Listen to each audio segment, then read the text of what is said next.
Ikaze muri Shema Tattoo.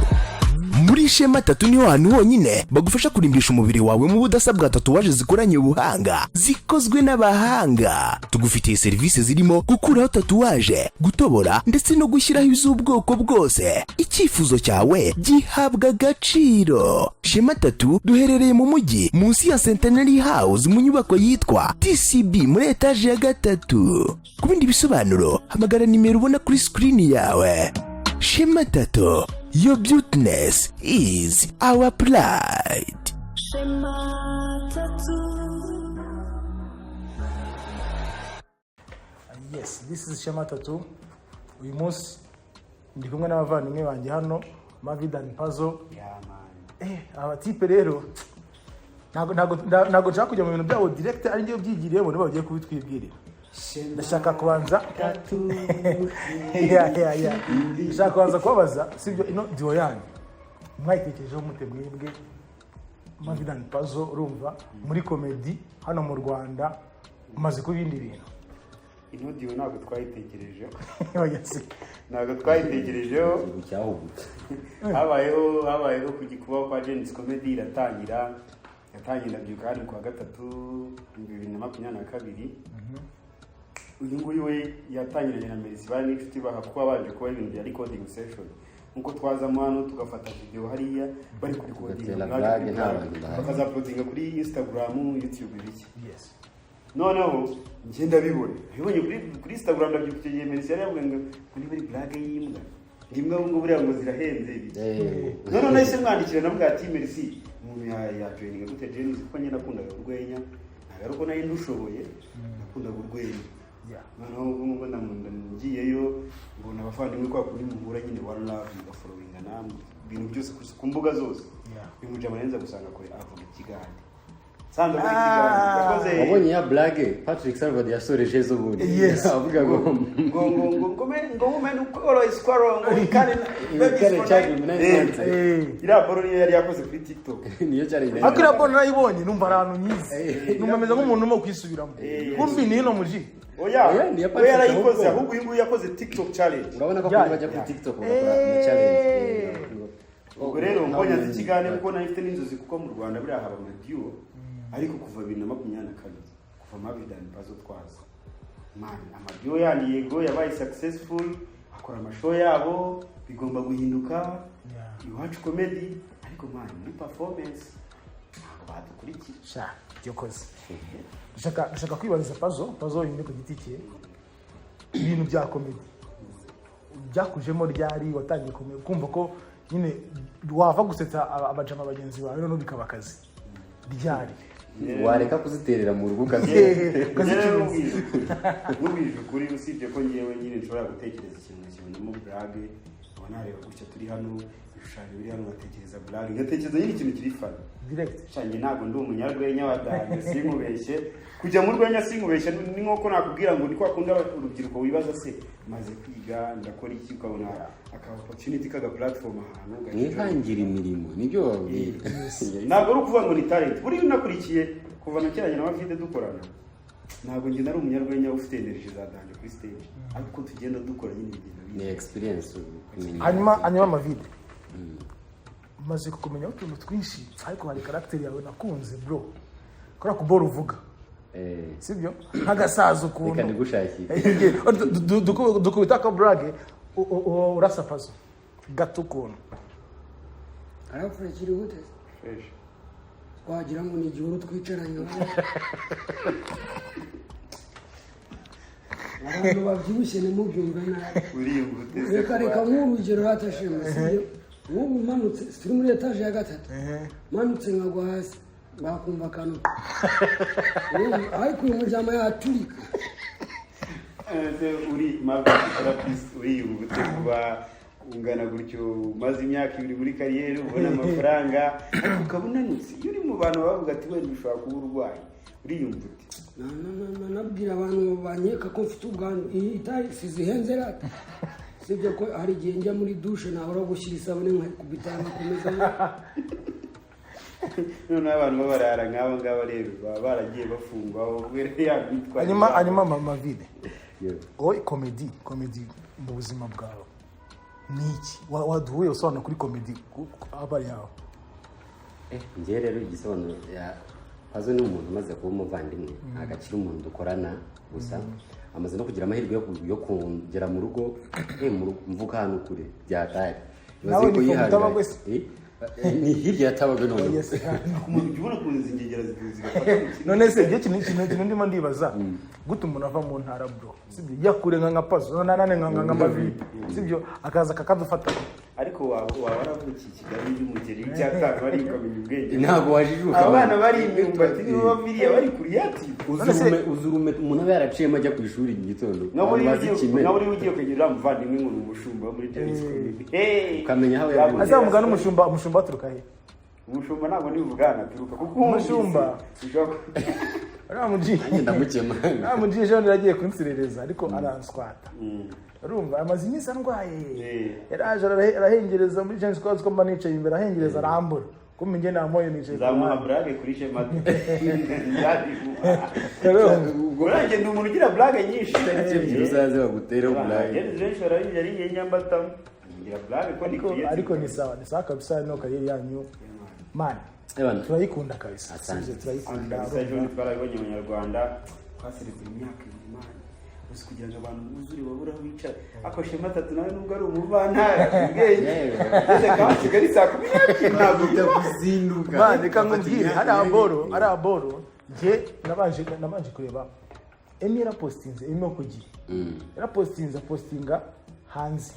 kuna abantu bari ku murongo ari nyine hano ku kazi ndareba ndavuga se none navuze ko ndi bwinje hariya mu masaha y'isata bya Genesis aho tuzi mbonye umurongo ndavuga ati ibi bintu araza kuza gusigara umuntu hari abantu bura bishiye VIP bakicara muri regura cyangwa byari bimbayeho nishiye VIP ariko ngeze hano mbonye ukuntu bimeze nuko naje kugira amahirwe akaba ari umudada umugenzi ukora mugenzi gutanga amatike ahita yimanura mutaninjira direct bro abantu bamaze amasaha bahagaze n'abantu basubiye kabisa ariko nyine abantu bashyigikiye komedi turabashimira kabisa nubwo ko tubashimiye urwenya ni ikintu cyiza abantu bagomba kubishyigikira kuko urwenya ni hahantu wowe ufite stress wowe ufite inzara wowe ufite ibibazo byo mu muryango wowe ufite ubukene usibye ubwandu ahandi n'ubwandu ukuntu tukwibagira ni ukuvuga ngo tujya dutera brave z'ukuntu kwipimisha biba bigoranye hariya niba usanzwe ufite ubwandu nyine biba bigoranye kugira wiyakire ariko ugasanga ari abaganga baguhumuriza twese ubundi MAVIDE and PAZZO ko mumaze kuba abasitari ikintu cya management y'abakobwa ku basitari ibyo bakimanaginga muti kuko tuzi ko iyo umuntu amaze kuba umusitari agomba kuba afite ibyana ku ruhande agomba kuba afite ibyana bigira ngo twe turagufana hamwe no muri mu bintu bisetse sibyo bivuze ko mufite abantu benshi bakurikira wenda b'abakobwa sibyo ibintu mu managinga muti ko umukobwa yaza kuba ndagukunda Pazzo akayibwira MAVIDE muri managinga mute ibyo bintu rero ingiye nyewe muri managinga uwo mukobwa mumenyeneye kuri social media ni umukobwa no kumubwira niwe munsi ari ku cyumweru ikindi cyumweru ngahurira mu rusengero cyangwa kwa gatatu mukahurira mu rusengero mu masengesho yo kwa gatatu kuko uramutse ugiye ukazi umva wabyemera engagement y'abafana akenshi tumaze no kubona buriya iyo umuntu ari mu bintu abamumanjirijemo ari ibisomo cyangwa ibintu bibi bahuriyemo nabyo ku muntu ufite ubwenge abanyarwenya bakunze kudufata nk'abantu badatekereza cyangwa batabasiriye ngo muri ribwa turi ribwa niyo compliment umunyarwenya bamaga avuga ati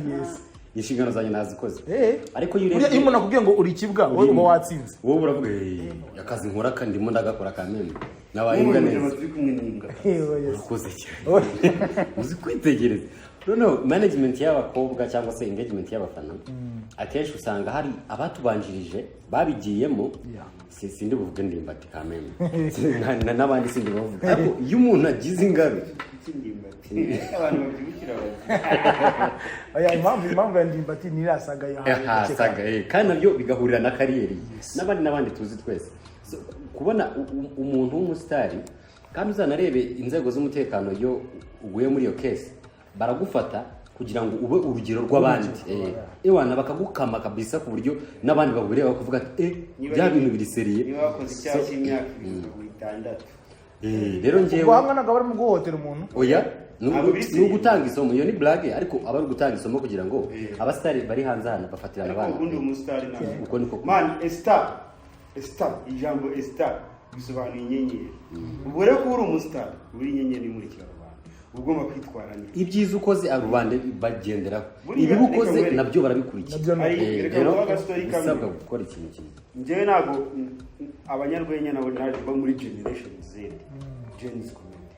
naje gusanga bafite, ariko iriya generation Z naguciye mu ijambo generation turayumva, hanyuma iriya Z bisobanuye bivuze ngo Gen Z umuntu uzasimbura Merci, umuntu uzaza nyuma ya Merci cyangwa uzakurikiraho, ndetse mbese ni generation yanyu Z last generation, nta yindi izaza nyuma. nta n'indi generation izaza ariko nyuma yacu. Niyo mpamvu ubona ariyo show ya comedy irenze mu Rwanda. Buriya n'umunyarwenya uzaza wese ikintu nshaka kwibaza kuri Gen Z comedy wenda mwebwe bamwe mamambre ba Gen Z, of course, ni iki kirenze iriya Gen Z yakoze muri kino gihugu gituma iba show ya mbere mu Rwanda, nta muntu kubivuga, sibyo? Ikindi itagifeiringa buri munsi ihora izamuka, kuko urebye Gen Z yatangiriye, urumva, kuva yava hariya mu Rugando ikajya mundi ikajya Kigali, ikaba yimutse buretse gato ikaza Kigali harimo amatente menshi, ugatangira ngo itente ntoya ejo ukabona bidakunda, ukagira ngo itente nini, ya tente nta muntu umwe utayitinya, ikajya muri big tent. Yes, nta muntu umwe utayitinya iriya tente. Abantu baruzura barahagarara, inyuma hari abandi bagishaka kwinjira. Ni irihe banga Gen Z yakoresheje kugira ngo buri munyamujyi wese ayiyumvemo? Uko mbibona njyewe, ikintu cya mbere navuga ko ari Imana, ikindi kintu cya kabiri, Gen Z ni brand, Gen Z comedy ni brand yibrandinze neza. Brand ntugire ngo hari ibintu birenze ngo babe investinze cyane, barabibonye ko ejo bundi babivuze ko Merci nta muterankunga n'umwe agira. Ibintu bya mbere dutera ubwoba, imyaka umunsi yabonye umuterankunga. Merci we yari ikintu akunda kuvuga, ngira ngo tuzakorera blague mu kirere. Hari ibintu bitatu Merci akunda kuvuga: consistency, gukora ikintu nyine atari kugira ngo uvuga ngo ndindiriye iki kugira ngo iki, gukora ikintu ushaka, atari kuvuga ngo ndindirize imbaraga. Ikindi kandi guhoza amana. Merci akizana show ya mbere yatangiye ari ubuntu, ndabyibuka stage twarakoze njye na MAVIDE. Stage ya kabiri yari 5,000 kugeza na n'ubu 5,000 biracyari, ntabwo ihenze iyo show. Bikumva cyetse abantu no kuri kiriya show y'ubushize byo byabaye bitangaza mani. Biriya bintu iyo tubimenya mani Merci aba yafashe nare neza kumenya ko abantu bazagenda kuri. Hari abantu benshi batashye Shema, ngiye basaba n'imbabazi. Hari n'abantu nyine wageraga akabura parking yazanye n'umuryango akavuga ati akavuye rero wibuke ko nge nihanganisha n'abantu bavuye mu ntara. Hari benshi nagiye kubona nabo bakavuga ati MAVIDE na PAZZO mwatubabaje, abandi nabo bakaza bishyuye Vivian. Ariko Shema nongeye mbagarukeho, buretse manze subiza buretse gato, utaza kuza kunijyanira gato, sibyo? Gute nza nkishyura 2020, sibyo? Nyine kureba MAVIDE and PAZZO kuko ndi umufana wanyu kamena, sibyo? Ndi umufana wanyu, urabizi wowe, wenda MAVIDE mbimubwiye ejo bundi, ariko ndi umufana wanyu kabisa, sibyo? Gute ngenza kwishyura amafaranga yanjye angana gutyo, sibyo? Man, n'iminota 5 ntimuyiye, ntago ari ikibazo kimwe, mukazi mwa kubita boro 2-3 mwabona abantu bahiye. Reka biba ngombwa ko tuvugisha. Yes, Shema twakoze turi ku mwanya wa kane, is it? Isakari, Dudu, Rumi turi ku mwanya wa kane. Simaje kujya Clement cyangwa twari dukurikira nuza Rumi. Habanje Isakari akurikiraho Dudu, Rumi akurikiraho MAVIDE. Nyuma yacu hari Muhinde. Nyuma ya Muhinde hari Clement. Kuvuga abagenzi nawe kuvuga abandi banyarwenya. Na Rusine Patrick. Oya Rusine umuretse kuvuga abagenzi. Nyuma ya Muhinde hari umushumba, yes. Nukuvuga ngo Isakari, Dudu, Rumi, MAVIDE na PAZZO, Muhinde, umushumba. Uko nguko wabonye dukurikirana kuva ku mushumba kumanuka. Niko twakurikiranaga mu mbaraga. None so wari kuvuga ngo Muhinde ngakurikireho ngabanzirize twe naho ndimo ndareklama ikindi ku minota mike kandi kuva MAVIDE na PAZZO twatangiye gukora muri Gen Z batureka amaye ikintu dukora umwanya munini ko turi babiri. Blague imwe yakorwa n'umuntu umwe akayivuga mu masegonda gahe, twe tuyikora iminota ingahe. Rero ikindi cyo twakoze time management, dukora blagues eshatu. Kandi za blague nanone zira blague ndabiziwe ntabwo we wari warazibonye, ariko ni za kera. Twarebeye hamwe blague zaranze imyaka 2 rero abantu ntabwo twabibye twakoze igihe gito kugira ngo dutange umwanya n'ahandi wibuke ko dufite abasitari bakomeye ba Salvador ikindi kandi rega turacyanahari tuzagusetsa n'ibindi hanyuma niye vision mwaduha kuri show yose. Okay, mbere ya review, right? Ubwo ni review. Ngende umwongereza. Impamvu James yabaye brand nini kugeza n'ubu. Buriya itangazamakuru cyangwa se social medias zigira impact nini. Yeah. Ikintu James ifite kimeze neza ni production team. of course Bafite production team itanabaho. Urumva? Kandi ikintu ubonye kuri social media, wabonye promotion y'irasho ko yahise yihindura amateka. None ikindi James buriyigira abanyarwenya b'abahanga. Njye iki kintu njye nkivuga cyane. Nihereye kuri MAVIDE and PAZZO tumaze imyaka ibiri muri comedy. Iriya stage nibwo bwa mbere twari dusubiyemo black. Ibaze imyaka ibiri dutera black. Niba shoyi bakabiri mu kwezi ukabukora rimwe mu kwezi bivuze ngo amezi 12 ufite mo stage black cyashya setsa abantu imyaka ibiri bro. Ariko hari ikindi kintu abantu bakunze kubavugaho cyane cyo kwibasira abantu, kwataka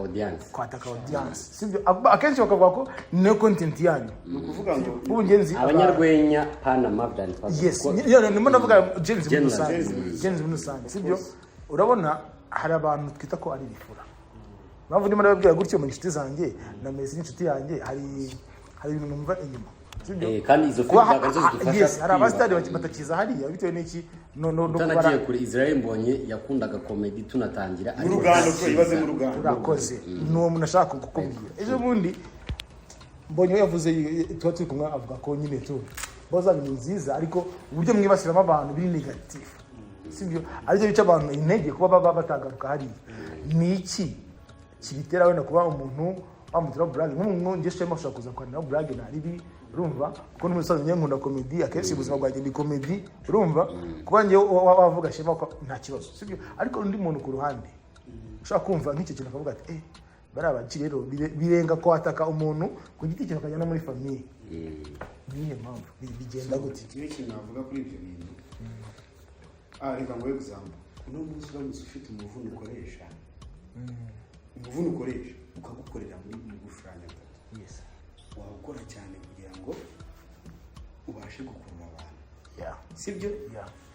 Iyo ufashe hariya akabano Franco cyangwa Melissa niwe zo brand zikunda kureba buriya nizo brand zacu cyane. Ukavuga ku mutwe wa Franco cyangwa ukavuga ku nini bwa Melissa, abantu barasara. Show the performance dushaka gukora ya boosting cyane ni show twakoze kuri Yago ni trend ni content ya mbere muri iki gihugu. Uri kubyumva? Rero ibyo bintu bibonye ntabwo wareka kubikora kuko ari bibi. Cyane yuko bari abantu tuvuga muri Gen Z buriye. Nta muntu ushobora kuza ngavuga Chita Magic batabanje kuvuga. Uzarebe Chita Magic ashobora kuza muri show muhinda akamwicaza imbere kugira ngo bize kugira kumuteraho black. Icyo ni kimwe abantu bataza. Ariko nanone baje gusanga atari byiza n'abantu batangiye kubyibazaho. Ni ukuri ko Imana twarabiretse. Niba uzi neza guhera muri show yo kuva mu kwa gatatu ku itariki twakoreyeho 7 kugira ngo ntabwo nongeye kuvuga umuntu. Hanyuma se ahango ndatangira ikibazo nibimuka bihagaze kuba wenda ushaka kuza gutera brag kuri Shema, sibyo? Hari impact nziza byagiraga wenda abantu bakabyishimira, hakaba hari n'abandi bantu batabyishimira ubwo kujya kubihagarika, sibyo? Kujya izo brag ngenzi zitako ziri offensive. Yes. Urumva zikaba zahagarara ubwo nta kindi kintu bizica kubura content. No nagakora kubura content, sibyo? Nagakora kubura content nyine tuvuge nimba ari uje ukavuga nko kuri Melissa biri direct apana uvuga ngo ni ibintu wapanze ni script wanditse, Of course. sibyo? Umuntu ku ruhande hari umuntu bizashimisha akorera message bikamubabaza, sibyo? Kuko nkeka ko abantu bibabaza nabo nabavuzwe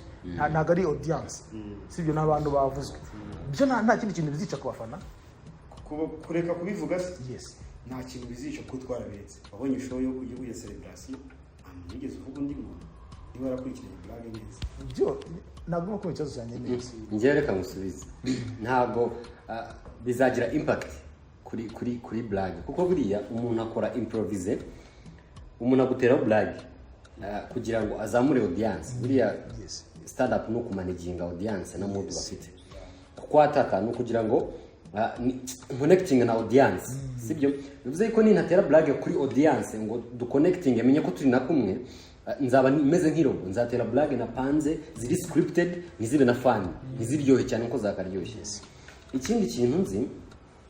ubundi abanyarwenya aguteraho blague kuba kwa appreciatinga cyangwa akubona ibyo ukora bishimye.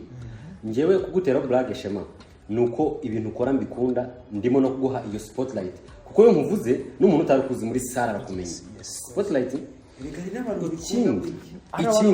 ikindi usibye yuko blague hari ukuntu abanyarwenya tutagira limite. Ushobora gutera blague nka narenga tu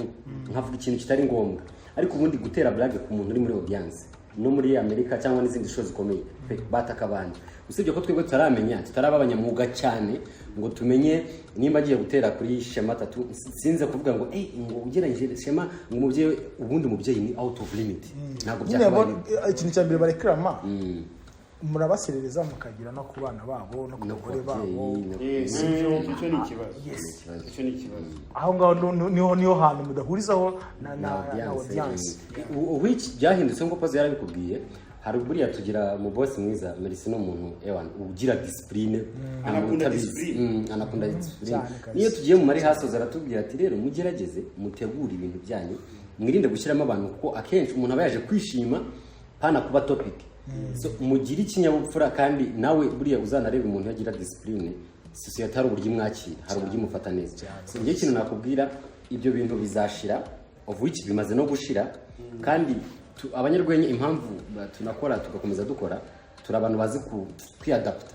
Nimba bibaye ngombwa yuko tureka gutera blague kuri audience, ubwo turabireka kandi twimprovise mu bundi buryo, turi butere blague abantu bakazikunda kandi abantu batarimo. Ubundi umunyarwenya kuri stage afite ibintu bikora improvisation set, ikumva ikintu set buri muri ikintu kiri mu kuri stage na discipline, ibyo bintu bikora discipline, improvisation na set. Uzanarebe buriya uriya musore ukora sound yagenze bamwita Eve sound, buriya urutoki ruri kuri mute mic, ugize ijambo uvuga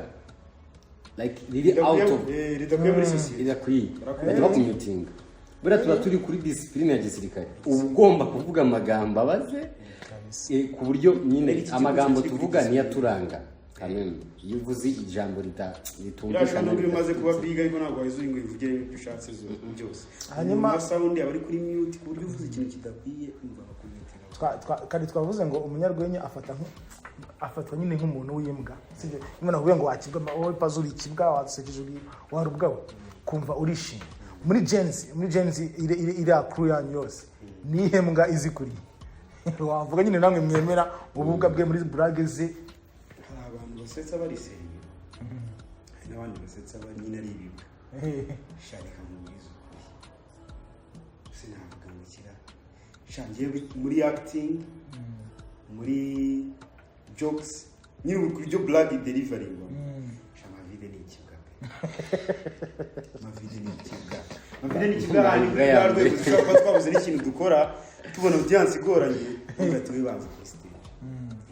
Uri abandi banyarwenya wenda bafite mind yo gucreatinga blague, bamwinde barenze bamushumba ndetse n'abandi. Hanyuma tugarutse kuri Muhinde, kibazo MAVIDE. Muhinde yaje abantu babishinga ku bugufi bwe, sibyo? Mbese bimeze nkaho barimo baramuca intege. Peti w'ikina yasa akora none yese buhindura brand, sibyo?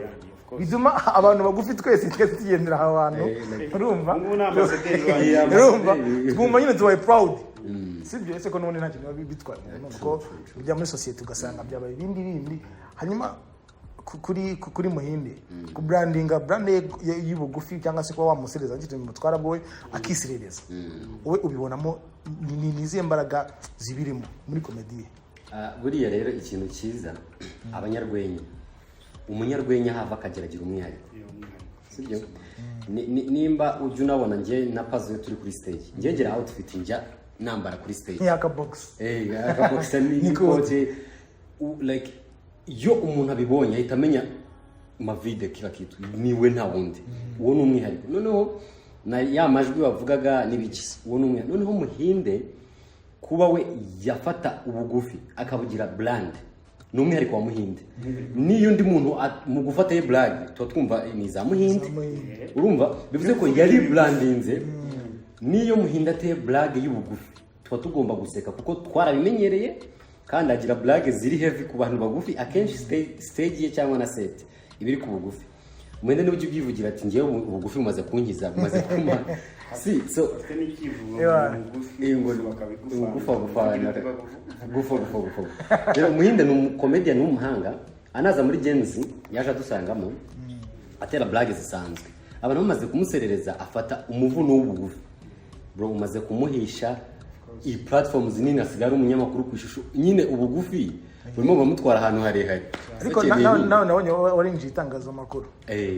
nkora kuri Power FM ariko buriya najyanye nsobanura ikintu cyo kuba ibibwa abantu bakumva ngo abantu ni ibibwa ngo bagiye ngo ni ibibwa naje gusanga abanyarwenya n'abantu bafite ubwenge bw'Imana umunyarwenya wa mbere ntabwo navuga ngo ni umuhanga cyane ariko umunyarwenya wa mbere tuzi mu Rwanda ni afa uriya mutipe niwe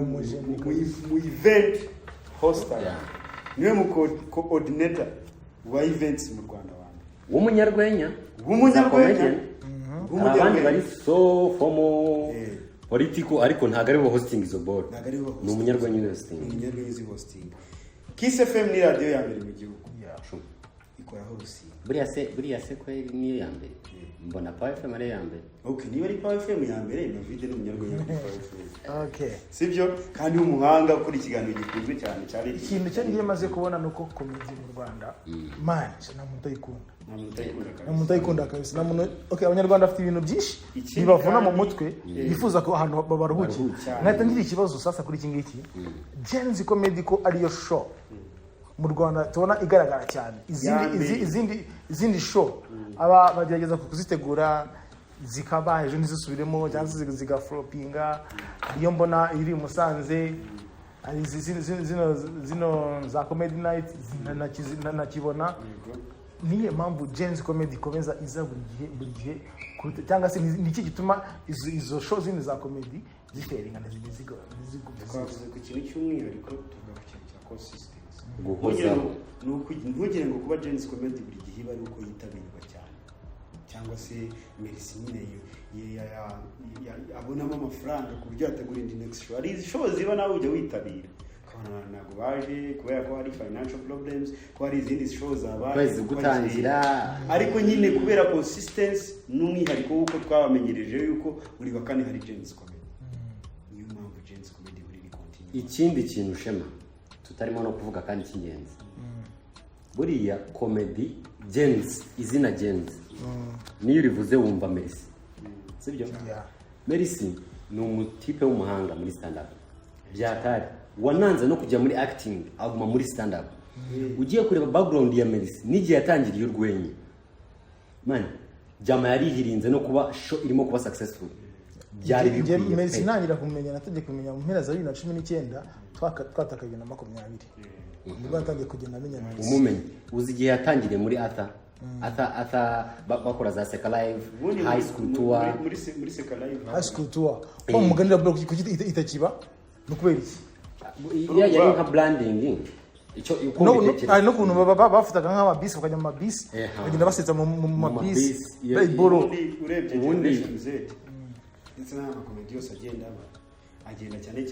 ashishikariza urubyiruko nyine yikurira urubyiruko rero mu gutegura izo high school shows ntagaruka barimo abasaza man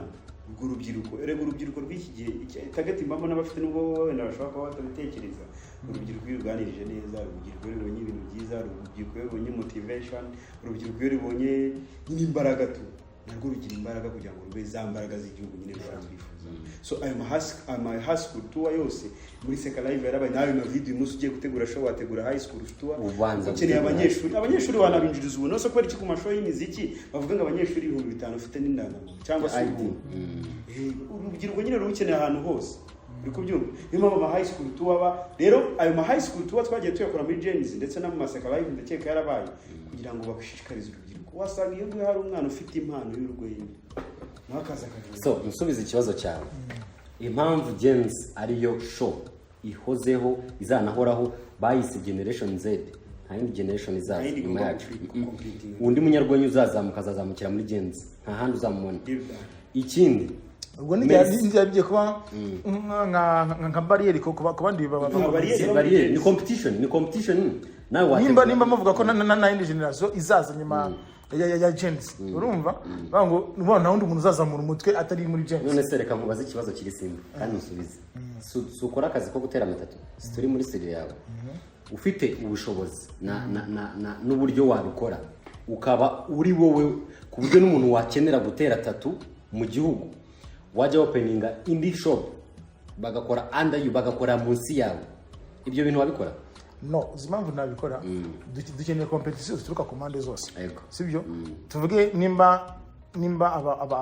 abantu bakora amatatuwaje bose baba bari muri SHEMA TATTOO STUDIO ntago tuzakura nyine tumva ko nyine nitwe turenze ariko nagiye undi mupeti uza agakubita studio hariya irenze akazana kandi kantu gatandukanye n'ibyacu sibyo tuzavuga tuti reka natwe tugira icyo duhinduramo. Yes urumva competition muri industry yo yose ifasha gukuza iyo industry. None nimba mwege mu mavuga ko na indi generation izaza nyuma ya gens urumva ubwo naho ndi mu comedy twabona kandi bahari ndimo nakubwira aba comedian nyine bahari kuko aba bari muri gens sibyo ubu ngubu kugeza kuno munsi umu comedian tuzi utari muri gens biragoye sibyo bivuze ko mumeze nk'abantu bafashe ikibuga bagagifata mbere bakajya bavuga bati ntabwo twagifashe mbere kuko comedy night yaje mbere urumva seka live yari hari nazabigomba guhinduka zihari ahubwo ni ntuza ni nka kata nshya style nshya yo gukora urwenya yatumye n'abari bahari ubundi nabo muri comedy night wabonye ko na Michael Sengazi yari gukora muri gens nubwo atakoze sinamenye n'impamvu atakoze ziramuje mu bintu byabaye uvuga ngo nimba baramushyize nyuma bari abastari audience imaze kubona abastari bamaze gukora kuko namonye yigiye imbere agiye guperforminga abona umuntu umwe arahagurutse ndahaguruka kuko ndibuka ko na Messi nawe gucrosinga show byabaye ibibazo kuko mugiye gutaha se araje avuga ati mwakoze kuza nyine abonye abantu bahagurutse bagiye ariko impamvu ngiye numva bitari ikibazo kuba gens izajya izamura buriya abanyarwenya twari twaragize ikibazo biri seri kugira ngo uzamuke reka mere kuri seka live wajyaga kubona stage kugira ngo performing bro warakoza mari haso warihirinze urumva nabwo bikanga sometimes ntubone stage muri comedy night kubona stage man byari ikintu gikomeye ariko muri gens tugira haso kabiri mu kwezi none kane mu kwezi buri wa gatatu tugira haso yuje ufite blague nziza urumva baguha nta kimenyane ntaki baguha stage hari n'igihe uba udashoboye cyane ariko bashaka kugira ngo bakwigisha ka experience ka stage bahaguta kuri stage bagushyira kuri stage wowe ugashya ugahita wibonamo abana bose bari hariya kuri stage ntabwo bari kuba barenze ahubwo se ni iki gituma hari nk'abapeti baza bagakora imwe ntongere kumubona iryo rimwe yarakoze agashya sibyo kucyo tunye ku stage nabwo nawe nagaruka utongera ku stage nagaruka utongera ku stage yita ngo icara wige icara wige man biri seri hari ukuntu uza kuri stage mbwire n'abanyarwanda barimo kutureba kuba ukora tatu nshobora kuvuga no gushushanya no gufata ingo ukagira ariko ngiye wambwira ngo mbikore man nkicira umubiri w'umuntu kabisa nka butobanga sibyo no kubona umuntu ajya kuri stage akavuga amagambo abantu bagaseka suka ari ibintu biri simple iyo umuntu afite iyo mentality kugira ngo umuhisomo riri simple umukubita stage akagira none se ko mbona mwaraka nyarwenya atangiye kubaza abantu mwese ko mudaseka byakunaniye so icyo ukora usubira inyuma ukareba ikibuga ukakiga fresh ari n'umuntu uza yabisuzuguye gutya akavuga ati nje blague ntera mu rugo bagaseka audience ya wagira washya wowe ubwawe ukikura muri kariyeri biraba cyane bose ugafata umwanzuro wo kuvuga kandi Shema niba warakurikiranye James neza abapeti baza hariya bikaba ibyo bintu ariko next show yabakoma muri abapeti y'Umusanze ngo nimba ari ambasaderi w'abaki za ministre wa magendu yego nakandi gapitira ko kaza kakahengetse ingofero kepa nyiri dushya uri abapeti baranyemeje kabisa baje neza rero ntabwo ari ibintu hari umuntu uba yumva impano cyangwa se yumva nyine akenshi cyane buriya dreams ni platform nyine izamura ya buri umwe wese guha platform nyine ukaba wamenyekana nyine niba ari ikintu ushaka gukora ukaba wagikora rero abapeti benshi baza bari kwihutira iyo target yo kubona platform bakapostinga bakaba batazi imvune umuntu acamo cyangwa n'umwanya gusaba kugira ngo utegure izo blague zinakore hari ugutegura blague uko uzifite hari no kuzikora actually abantu bakazikunda sinatinya kuvuga ko twe tujya muri dreams comedy nge na MAVIDE nge kuvuga ko twe tumeze ko turiyizi ntabwo natinya kuvuga ko mu buzima busanzwe ibintu bitari bimeze neza ariko uyu munsi niyo MAVIDE ari kuri Power FM uyu munsi nanjye nkabona ibindi biraka cyangwa se nkabona n'abandi babosi bambonye mu rwenya cyose ahantu bakangirira ikiza kujya kuri Power FM ni link wahawe na comedy ntabwo ari link nahawe na comedy direct nge nizi itangazamakuru ariko umubosi wo muri Power FM yambonye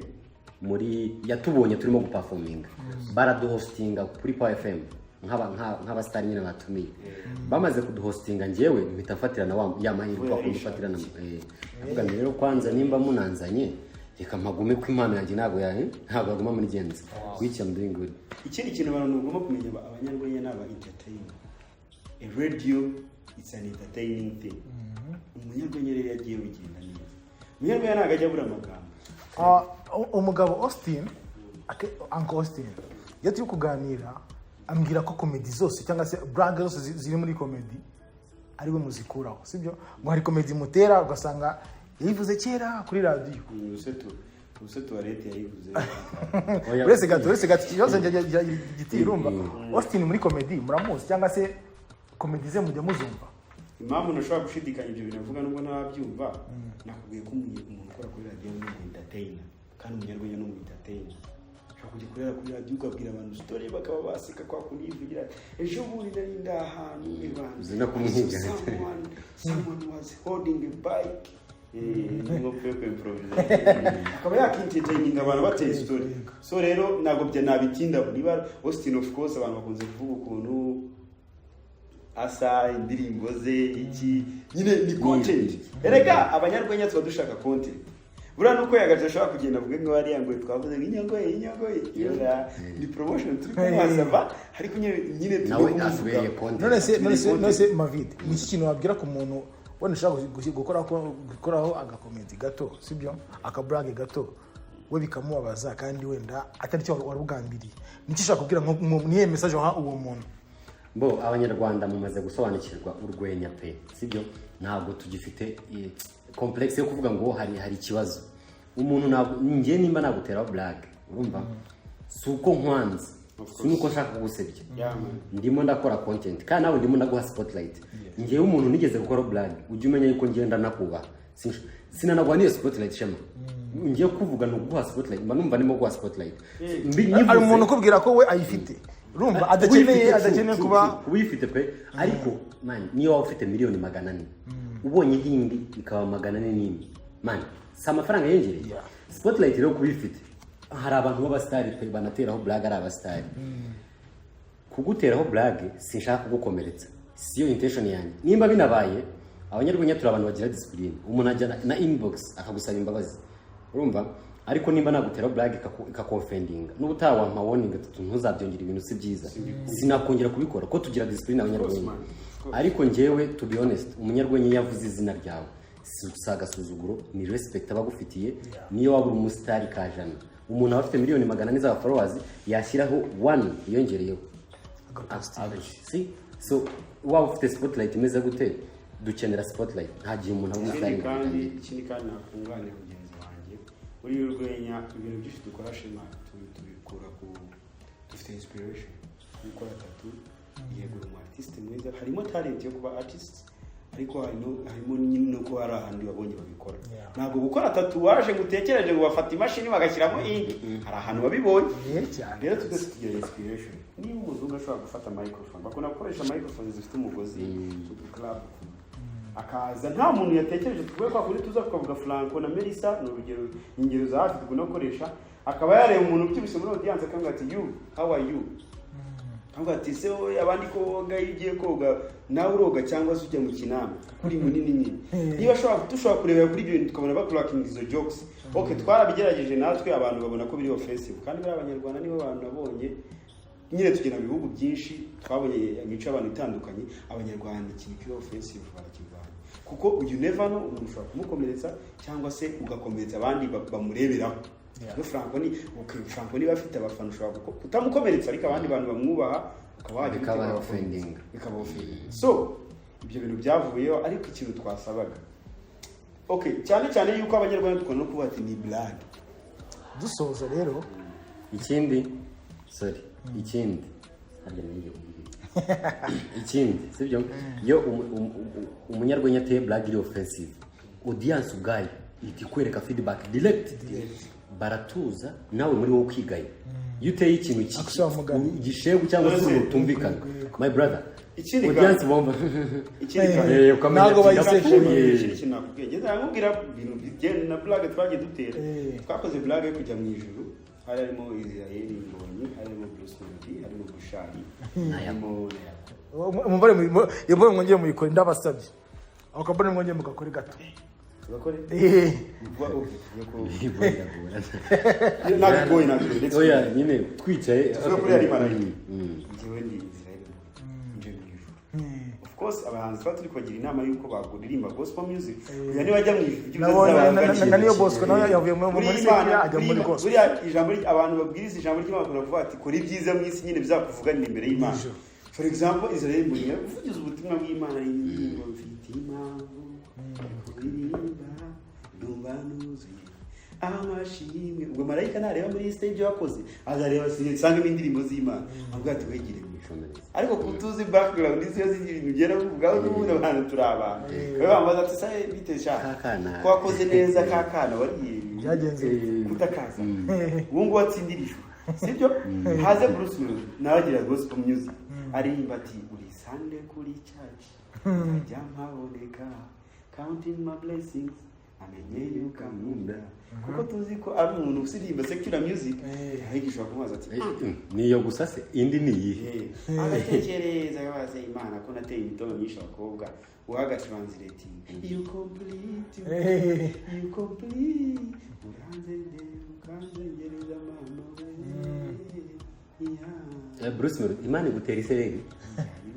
Imana irambuye kandi Wongo ni Bruce Melody. Bushari nawe afite gospel. Nabo nago twabibaza. Bushari nawe rero akazi. Haleluya. Wowe gabanyi buba iri joro nkutema icupa ubundi umwaka ni n'umwe nshuti ni wibeshye maniga bush marayika kiriyatese turakomeza se mu ijuru cyangwa n'ibyaha n'ibyaha reka kwigira uwadanje marayika numva hari ahantu munsi ntabwo uba mu biryo gose sasa rero umuntu wanjye wayikubise cyane niyago ubwo yagoye n'ikote yago nafite indirimbo of course hari ukuntu ayikopoza ati natarazi ibuka hefiya mu buzima udafise for me uwafashe ikiganza unjyana nakwijyana musishaza kuko umugambi w'Imana suwejo kutari ku rutonde rwo kujya mu ijuru wowe witwa Then come here on the bad boy shut up let me champion Musa kukara for real teacher conductor yivuge ariko nawe ukafite ibintu yakoze urumva niyo black yo offensive nubwo tuzi katabikoze bamubeshyera ariko none bigasoza like uvuze ati ntabwo wagiye mu ijuru utarakoresha muri gihe tuba tugamije ari ukwiseka kw'abantu abantu se nibukubisemo yago bagaseka bahita bigeye nyine icyo ushaka kiba cyaje kandi nkeka ko na yago nawe yaragakunze ese nagakunze cyane ibyo ngiye kubwira Instagram y'Imana yes ikindi yago man ni umwana mwiza pe ni umwana mwiza uyu munsi Batman kamanze mushimire uyu munsi ko murimo murabona izina Shema Tattoo nta bagabo we yago ndamushimira by'umwihariko hamwe n'umuntu witwa Lakinze Imana bro abo baji uko ari babiri urumva nka yago we yatangiye nyine kuvuga ibintu byanjye njye nawe tutari twahura sibyo kuko yabonye nyine abonye ibintu byanjye arabikunze abonye umujene nyine urimo gukora akabikunda akampromotinga bro ntarahura nawe umunsi nahuriyeho nawe yabaye ibindi umunsi nahuriyeho na Lucky ye ako naba ninga bari muri entertainment ubona afite umutima mwiza utera imbere nje nyambira abantu ngo murakomeza gusuzugura umuziki wa Yago uyu munsi Yago azabafatana umuziki muri webwe bibaye ntabwo azabafata ya burara ikintu ngiye mwizera mwana sura urugero kanguhe MAVIDE and PAZZO Regions Comedy twe tumaze 2 years dukubita jokes kandi nziza zidasubirwamo muri Regions Comedy which means dufite umwihariko dufite turi creative turakora neza fresh man buri hari ikintu cyambabaje ukagera ko byumva ntabwo abandi babyumva niba nanyangira icyo Yago buriya akiri umunyamakuru yahaye akaboko abantu benshi byataye nawe uri kubyivugira nose Shema ya promotinze ibikorwa byawe uko yitera wapi kabisa wapi lakenze Imana afite tatu wapi rakera yaragusanga akakona mukoreye kicyara hano kicyara ariko ibyo byabaye imbere yuko nge nawe duhura of course yes rero barabajemo bifite umutima rimwe na rimwe abantu tureke na rimwe na Yago rimwe na rimwe abantu hano hanze tubatera cuma akareba ukuntu feedback amuhaye kandi aziko yabagiriye neza akagira cuma man Yago ukuntu mubona mbona ibintu twamwituye ari bituma mena kuriya abantu bavuga ati ntabyumva iki kandi Yago n'umuti utekereza neza Yago n'umuti uzi kuririmba nge nagize amahirwe murana na Yago tujya muri Uganda Wakwiga Palaso Chameleon Edikend abantu bakomeye tuzi ikintu bakundira Yago na radio apfuye Yago yageze imbere ashaka gufata akaririmbo ke akaririmba kandi yagukunda aririmba indirimbo nawe ntabwo ari kubora arayirimba kanibacking ashaka na vocals umuja muzi kuririmba umuja muzi kuririmba nta kintu kimunaniye muri music ariko twanze kumupromotinga twanze kumushyigikira kandi ikibazo cy'abanyarwanda kirimo ndabona Yago gukina yazize media yamuteye umugongo sina media gusa bahanzi nyine ndabanza kuri media sibyo kuko media niyo yabanje kumuvuga nabi first of course sibyo iyo ikintu kivuzwe muri media twebwe nk'abaturage dutumva ko bitujya mu mutwe man urumva tumva ko Yago nagazi kuririmba Yago muziki yanga kandi koko ntago wanze imiziki Yago kuko atari mwiza urumva nuko abyumva nyundi muntu kambabazi mwese kuri muri babiri muri mwese yagakora suwejo inde wumvise suwejo wewe suwejo imiti yankoreye ese tureke na fanatism muri mwese ko muri babiri niye ndirimbo yaguvuga ngo yaririmbye iyi ngiyo rwose ntago yankuru shaka kuri nge nayo zo muzi kuri nge nayo rero n'umuja mushoboye ahubwo nyine twamwimye akaboko n'imyumvire twishyizemo urabona hari ikintu nabonye kuri Yago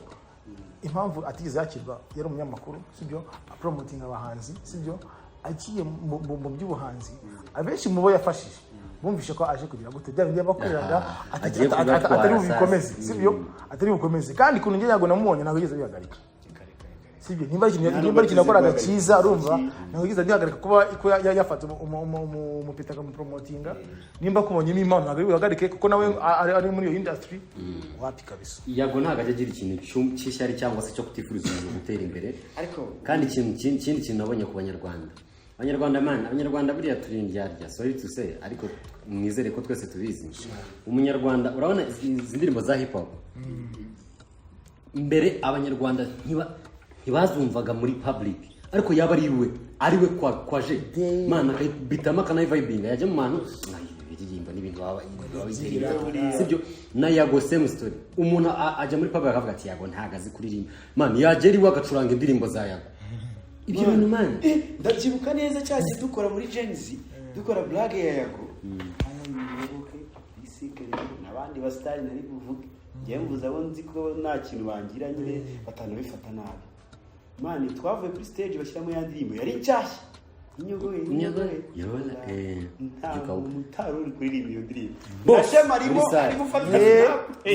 cyane rwose none se bari abanyarwanda bose sibo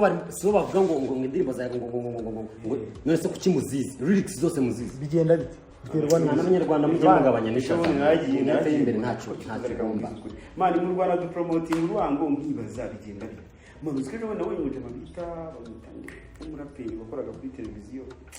TV1 Paksun man simure nagaruko mwanga nta ndirimbo n'imwe ya Paksun nzi do mavi uzi vugisha ukuri ntago muzi Paxson ukajya kuri hitmaker ya Gopondad wakoze suwejo kavuga ngo ibintu aririmba ngo ntabwo bizi abanyarwanda ni ibintu gukora Paxson niwe wavuze ibyo bintu yarabivuze ni urugero ryavuze n'abandi benshi ukajya kuri umuntu wakoze umugambi w'Imana suwe indirimbo Paxson nawe ari muri babantu bavuga ko nyine batema ngo yago yica umuziki sibyo kandi mu by'ukuri umuziki yago yica Swa Paxson sindi uwo bantu bandi bavuga ko ibyo bintu muvuga yica yanashoye aye tureke nayago abantu batari banamufata fanatisme hano hanze hari abana b'abahanga benshi tutajya turebesha amaso njye buriya nakuze ntareba ibintu bya hip hop cyane nakuze nikundira R&B nikundira abantu bahogoza kuko n'uturirimbo tunyubaka numva muri kitero numva njyewe nakuze kuri hip hop nta kintu wabwira ariko uyu munsi wa none ngiye pazo uri kukubwira uzi umuntu uri kunyubaka se umuntu bita Pique Mwazera umuntu bita Fireman afite indirimbo yakoranye na Neri Ngabo indirimbo yakoranye na Safi Madiba ari iwawe nigga go and listen to that message nukuri kw'Imana nutagiye ari album ya Kemozera abantu babashake bayumve abantu bajama naba uziko umuntu akubwira ujya kuri Shema kabuze inde muraperi wa mbere akavuga Green P urugero ukajya kuri wowe abango ni Kemozera ukajya kuri ngo ariko uri Fireman nawe ukajya kubumva bose ukabura mu urenze undi kuba ko bose afite umwihariko nyine Green nawe ejo yakoze ikosa ryo kuvuga ko muziki y'abanyarwanda ngo nta kintu ngo mubwiye nta kintu ni bya bibazo twavuze byo kuza hano nguje ku social media nguze kuri YouTube uje gutwika bikagira witwitse iyo uje kuri YouTube ukaza kuvuga ibintu by'abandi nabi man wowe kwitwika kabisa ubu natwereka mu bwonko bwawe garagaza wowe uri inde abajene wowe twaragushyigikiye urabitweretse ibikorwa byawe turabyakiye kuvuga undi muntu nabi ninde wakuvuze nabi wowe no munsi uramutse ubyutse ugaca mu muhanda nta n'ukureba yagonganye n'umuntu n'umugabo witwa Gentil Gedeon simbabeshye we na Gentil Gedeon babaye murira n'umustar ndi kuri moto nawe ari kuri moto umwana w'umujumba ndi nawe kuri moto ari kintu mwitiranye kuri murejani hari kintu mwitiranye kuri icyo kintu ariko narabibonye filme yo mu Rwanda iri kure n'amafaranga cyane iri kure n'amafaranga sibyo byibuze niba uyubaha bazakubaha yego genda banje hano hanze batanabikora bagenda impamvu mbabwira gutyo filme mu Rwanda first of all banzirebe mu mubare w'abaturage bacu turi bakeya sibyo nujya Tanzania bari mu miliyoni 100 nujya Uganda baraturenze nujya Kenya n'urundi rwego nujya Nigeria kuba umupeti wo muri Nigeria azaga kubita karimo kamwe kataba muri stade nukwera ikintu abaturage sibyo n'abaturage twebwe uragenda urebe ni audience bafite sibyo mu Rwanda turi miliyoni 14 nizo miliyoni 14 abakoresha smartphone sibyo ntago bajya muri miliyoni 5 sibyo kandi nabwo ugasanga nabo mu mujyi wa Kigali kandi muri abo bantu bakoresha muri ze 5 eshatu zifite ishyari barabaruka urumva niba wowe Shema Tatu utera zitatu za mbere mu Rwanda ukaza kuvuga undi muntu usura undi muntu nzi ko njye nibyo nakubwira cyane ukaza kuvuga amatwi yanjye yagiye muri Shema Tatu nge baranguriya ngo tatuze ngo sinzi no nta mpamvu yo kugira ngo tuze dupingana sibyo nimba ari akantu ufite karenze sibyo we renga muri ko uyivuga ngo ugiye kubifinga MAVIDE sibyo nta mpamvu nagomba kuzamukira kuri MAVIDE ko nawe nawe ugeze kuzamukiraho kandi buri uzacunge neza umuntu yikoreye utuntu twe yiturije neza si cyane uno munsi turi muri bifu za Bruce Melody turi muri bifu za The Ben uno munsi ntabwo Bruce Melody cyangwa The Ben bahatanye ku isoko rya East Africa na Diamond Platnumz cyangwa Dikenzo muri Uganda ahubwo bahanganiye mu Rwanda uno munsi Israel mbonye udafite n'ikibazo cyiwe ufite miliyoni yawe congratulations man arimara afite isoko rihambaye kuri East African gospel music yatatse Swahili ubundi watatse ngo Swahili nation uburenze uyu munsi yimereye neza turi muri Bruce Melody yavuze gutya The Ben ni umunebwe iki nyamara abahanzi bashyize hamwe sinkubeshye abanyarwanda ariko rimwe na rimwe tuba tugomba kurebera ibintu hamwe bashyize hamwe industry ya Uganda uno munsi yabonye dutangiye kuyisiga sinkubeshya abantu bari bamaze gusiga Uganda nuko dufite ikibazo kimwe bavuga ngo twigana production ya Nigeria dushaka kwigirwa Nigeria ariko baradutinye umunsi uvuga akantu muri Mozambique bakakamenya kubera iki hari umwihariko twifitiye rero dushyire hamwe my god Shema ikindi kintu mani tunasoza tuva kuri aya magambo y'abantu badashima kera twari tuzi ko abagore bagiraga amagambo mani niyo bavugaga ibyo bintu urumva barabiretse none amagambo ari mu bagabo amagambo ari mu bagabo no mu itangazamakuru ikibazo mfite mani mugabanye idomo mukore ahubwo kora mu imana umuntu arabona wambaye ikabutura icitse nkaho yaguhishiriye akaza kuba ati mwamubonye bwambaye akazabushyira hasi urabura kumwe indi kabutura ntabwo twabihindura n'icyo twabikora ariko twigaye so dusoza ngenda bashimira ku mwanya wanyu mwampaye ibanga nabamira niko ni mwebwe abantu ba mbere twanye ikiganiro ino podcast Shema Tattoo yatangiye aba bajene nibo ba mbere dutangiranye nibuzuza miliyoni umwana mwakoze kumbrace na my brother urumva ndabemera ndabafana urumva kandi courage tubabwira ko Shema Tattoo Studio niyo studio ya mbere imeze neza muri Kigali ukageramo bakaguha n'icyo kunywa ubu twariye tumeze neza n'ikiganiro niyo mpamvu mva dufite energy stamina huha by'umwihariko mudukundira umujyi wacu kabisa nyine support yanyu munsi y'icyo kiganiro mu gisharinge mukore subscribe ntabwo niyemeranye n'ubufasha bwanyu abantu bavuga ngo yenga nabanje abantu bakore subscribe ndabisabye mukore subscribe tuzamuke